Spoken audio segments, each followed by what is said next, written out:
Notre prochaine candidate a un thème similaire à Enzo, qui est passé en début de soirée. Elle a le thème du harcèlement. Alors on s'interrogeait dans l'association, on se disait, est-ce que deux candidats, deux candidates peuvent choisir le même thème? La réponse est oui, puisque le thème est choisi ce soir. Et comme je le rappelle, ce sont des thèmes qui sont importants pour eux. Alors, je pense que tout ce qui est dit ce soir vient du cœur. Et c'est ce qu'il faut retenir de cette soirée de l'éloquence, et je le répète. Alors, son sujet, le plafond de verre, un harcèlement banalisé. Un sujet qui n'est pas facile, mais interprété à la façon de Belinda, ça donne ça.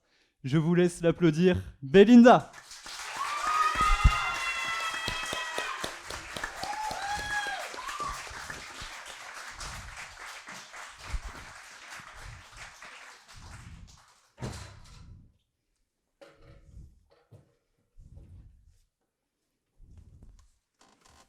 « 2019, c'est là que commence notre histoire. Nous sommes en mai 2019.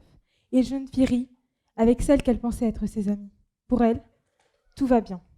Ce soir, mon sujet est le plafond de verre, un harcèlement banalisé. Comme vous avez pu le comprendre, je ne vais pas vous parler du plafond de verre dans les entreprises, celui des femmes. Pour ceux qui ne le savent pas, le plafond de verre dans les sociétés est en fait un plafond invisible qui empêche les femmes de capacités égales aux hommes d'accéder à certains postes. De toute façon, je n'ai que 16 ans, je n'y connais pas encore grand-chose. Cependant, cette fille dont je vous parlais plus tôt, je la connais bien, tout autant que son histoire. Elle n'a pas vu ce plafond en verre solide.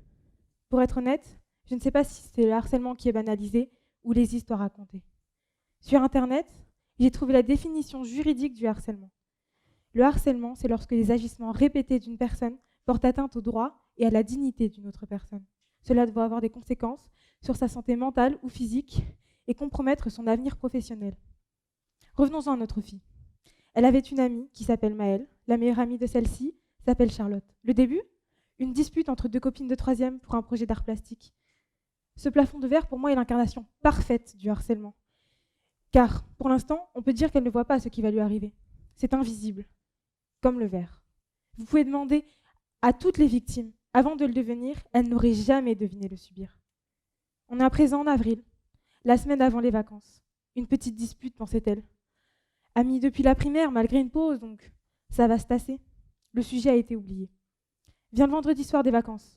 Que fait la fille? Elle se prépare à sortir. Quand elle reçoit un message de menace. Non, que dis-je? Le premier message était de la sœur de Maëlle, Emmeline, et est arrivé du mardi. Cependant, ce soir-là, les événements pourraient être comparés à du cyberharcèlement. Un groupe est créé, des insultes et des menaces lui sont envoyées en pleine face. Elle ne pouvait pas le voir. Le verre est invisible. Cependant, il est dur et elle vient de le percuter. Évidemment, les définitions de plafond et de verre sont connues, mais je tiens à vous rappeler la définition de banaliser. Banaliser veut dire dépourvu de tout signe distinctif. On est d'accord qu'un plafond de verre, c'est tout sauf banal, non? Le lendemain, elle les bloque, grâce à sa sœur, toutes les trois. La rentrée arrive, et toujours avec cette idée de réconciliation, elle se rend au collège. La fille, je pense, n'a pas dû réaliser qu'elle venait de se prendre le plafond de verre. Elle arrive là-bas, plutôt le sourire aux lèvres, pensant que tout irait bien. Ce qu'elle a récolté? Des moqueries à 8h du matin. Elle va en classe, mal à l'aise, la boule au ventre, des larmes aux yeux, une seule envie, rentrer chez elle. À la pause, Charlotte vient, la menace, prête à la frapper. La fille va chercher à éviter les histoires et part. Ce qu'elle ne sait pas, c'est que ce n'est que le début de son quotidien. Un plafond? Plutôt une boîte. Pour le coup, elle se retrouve entre le plancher pourri et le plafond de verre. Oui, c'est exact. Elle n'a pas dénoncé des agissements. Mais ce soir, je cherche à exprimer ses ressentis. Elle va commencer à perdre confiance en elle. À la maison, comme à l'école, elle va se recroqueviller sur elle-même, pleurer des nuits entières. Elle aura eu de la chance. Sa mère est intervenue, elle n'allait plus à l'école. Le verre est dur, mais pas imprisable. Son avis sur elle est qu'elle est faible, impuissante, bête, incompétente, émotionnelle, invisible, inutile, non méritante, incapable de tout et de rien. Son histoire est banale. Après tout, ce n'est qu'une histoire de dispute entre amis. Cependant, ce n'est pas ici que notre histoire s'arrête. Les réseaux sociaux, vous connaissez? Eh bien, je vous laisse deviner la suite du déroulement avant que Charlotte ne la laisse enfin tranquille. Notre action s'arrête ici. Attention, le harcèlement, pas son histoire de harcèlement. Cette fille, laissez-moi vous la décrire. Elle adorait apprendre et aller à l'école.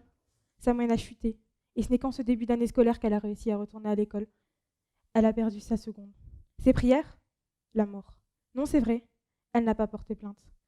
Car elle se disait à quoi bon? Peut-être avait-elle peur de ne pas pouvoir tourner la page, ou bien peur que cette histoire ne se retourne contre elle. Oui, elle se dit que c'est de sa faute.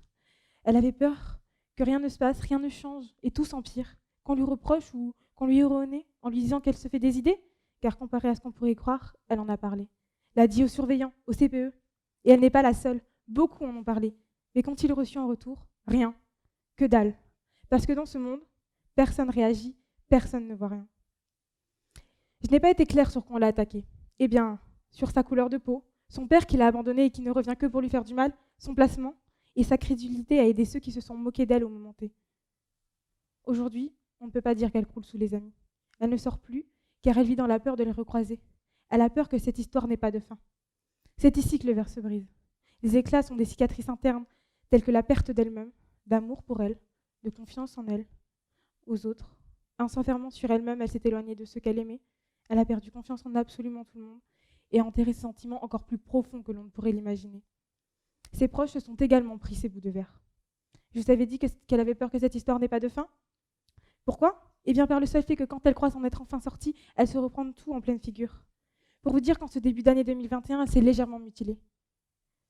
Pour ça, elle n'aura pas de cicatrice. Mais le harcèlement, lui, en laissera plus d'une. Alors oui, son histoire est plutôt banale.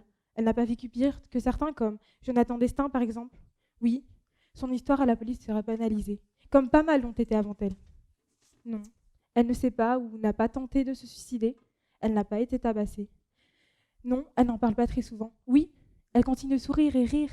Mais, comme le dit très bien son poème, ce ne sont que des automatismes vides de sens. Elle a eu peur que cette histoire n'ait pas de fin. Or, cette fin, on y est arrivé ce soir. Laissez-moi vous lire le fameux poème. Silence, tristesse et désespoir.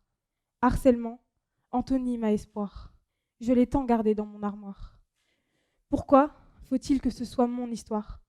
Sourire, rire, sont devenus des automatismes. Tout le monde me ressasse que c'est un traumatisme. Son nom fait penser à Fraise, oui, Charlotte, et dire qu'elle se prétendait être mes potes. Je ne vois qu'orage à l'horizon. Des fois, je me dis qu'elles ont peut-être raison.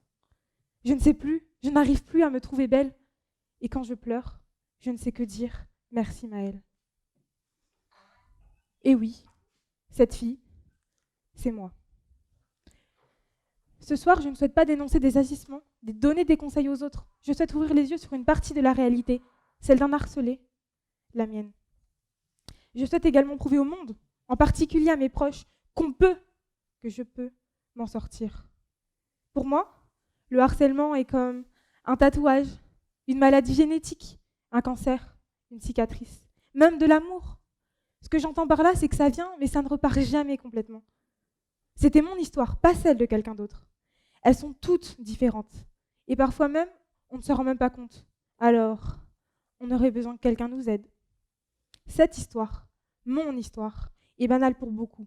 Après tout, en apparence, ce n'est qu'une dispute entre copines. Ce n'est qu'une jeune fille qui s'est pris un plafond de verre. Mais le plafond de verre, un harcèlement banalisé. Pour moi, c'est tout, sauf banal.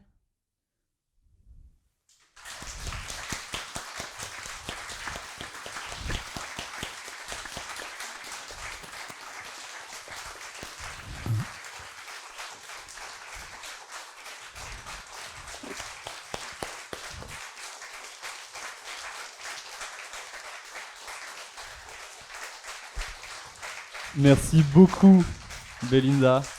Et bravo, parce que mais c'est comme tout le monde ici ce soir, on vous a vu aux sélections, et vos professeurs référents vous ont vu aux sélections aussi, et vous êtes d'autres personnes.